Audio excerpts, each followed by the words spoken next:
something we should get our guys going.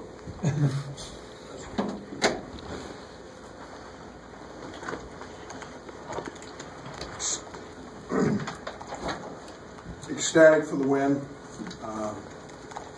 It's really, really good to fight through, and I mean fight through a game like tonight.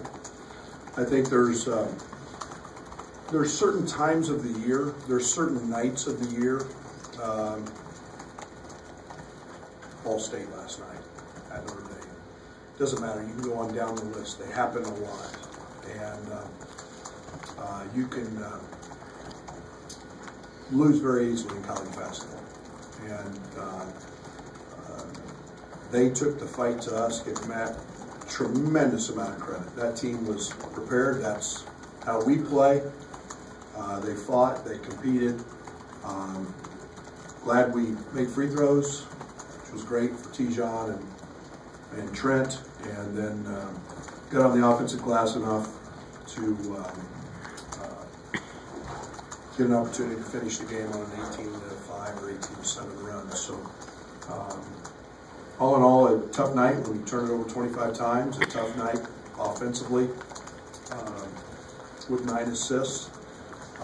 I told our team, I led the country in assists. I finished second once, and we're not executing very well on the offensive end when we have 9, and I think we had 8 the other night. So we got to figure out how to make an entry so we can just get into it. Question?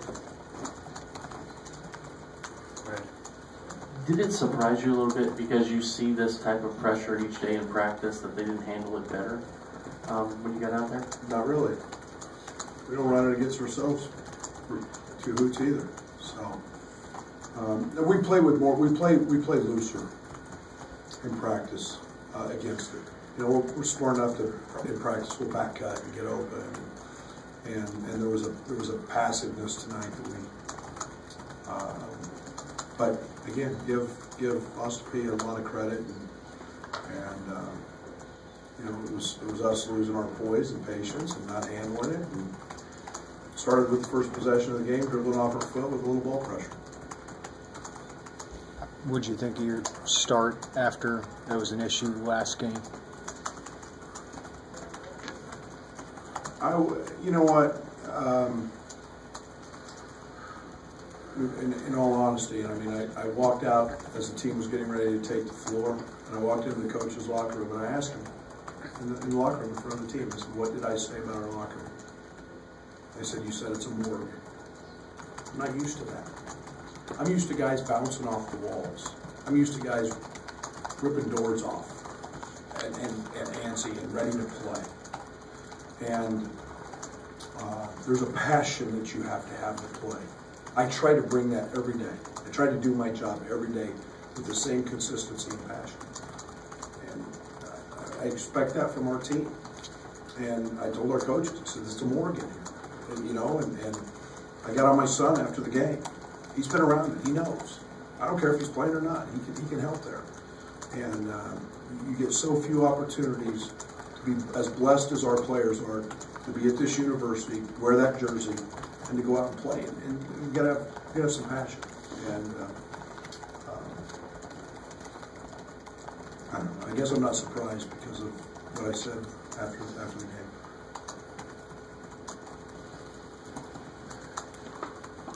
Just to follow up there, how do you coach that up, or is that got to be player driven? Do you see anybody that can do that for you?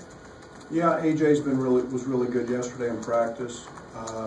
I'm excited for the run because I think he's starting to get it a little bit, and I don't know. It's part of leadership. I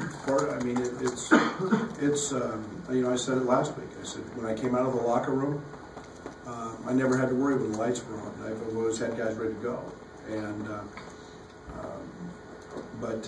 I was really proud of Mark Smith tonight. I thought he fought back. I didn't start him, not for the way the game started so much as just to kind of let him see it, catch his breath, maybe get a different perspective on it. Most of you guys know I'm not overly concerned with who's in the starting lineup, but I thought I thought there was a spark there tonight. He was great, and DeMonte, and I thought those two in the second half were really the only two guys that were able to catch a ball in the wing just so we could enter offense.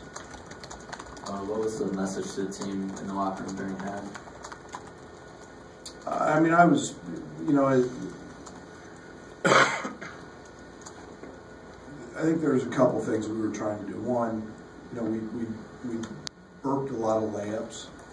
We got a few shots blocked because we took them timid, so we needed to play with a little more finesse. And then it was trying to help them get into some sort of offensive rhythm. And with LeBron out of the game most of the first half with 2 fouls, it was, you know, really trying to get him some touches and get him established.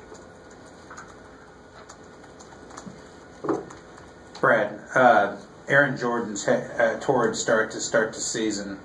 He kind of came back down to earth tonight. Is that just an isolated incident, or do you expect him to bounce back this weekend? No, that was Matt Figger telling me he wouldn't score. That's what that was, and they succeeded at it. And that's us not being able to execute well enough. That's on me. No, that's not. We got to learn to execute to get good players' shots. And the shots he took tonight were kind of out of rhythm, but Fig said he was going to do it. He did it. Give him credit. And you know, we've been together now. That was like an old slugfest in the sandbox, you know, where it was two teams that knew each other extremely well, and every play call he made I knew, and every play call I made he knew, and sometimes you get ugly when you know everybody's move, but give Fig and them a lot of credit. Thank you. All right. So Derek, you said you have some great news for me on other scores? No, they did not.